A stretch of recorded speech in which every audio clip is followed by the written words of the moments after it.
श्री गणेशाय नमः। पुरुषोत्तम मास महात्म्य दूसरा अध्याय। सूत जी कहने लगे, हे ऋषियों, श्री सुखदेव जी को राजा परीक्षित को श्रीमद् भागवत की कथा सुनते हुए देख कर आया हूँ।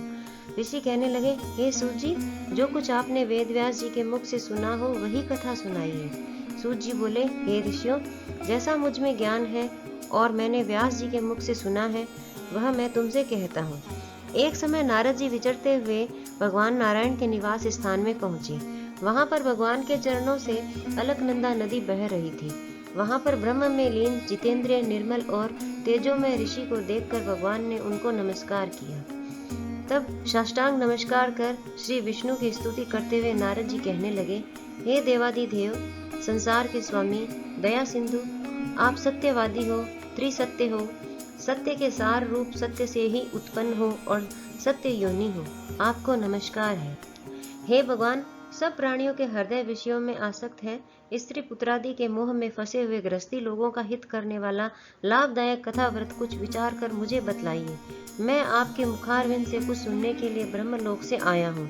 नारद जी के ऐसे वचनों को सुनकर भगवान हंसकर नारद जी से कहने लगे कि हे नारद, भगवान श्री कृष्णादि की पुण्य कथा को सुनो। हे तात, जगत के विधाता और उसको एक पल मात्र में नाश करने वाले उनको कर्मों को कहने वाला पृथ्वी पर कौन समर्थ है।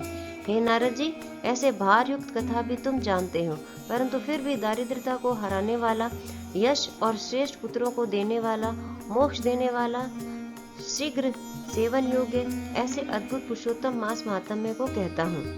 नारद जी कहने लगे कि हे प्रभु, स्वामियों सहित मैंने चैत्रादि मास तो सुने हैं, परंतु उनमें पुरुषोत्तम मास नहीं सुना।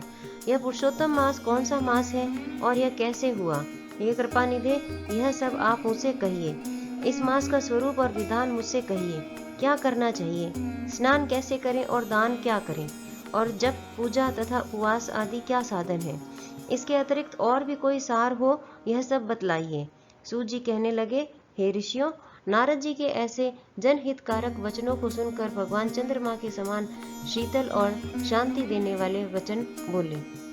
इस प्रकार पुरुषोत्तम मास महात्म्य का दूसरा अध्याय पूर्ण हुआ। ओम नमो भगवते वासुदेवाय नमः।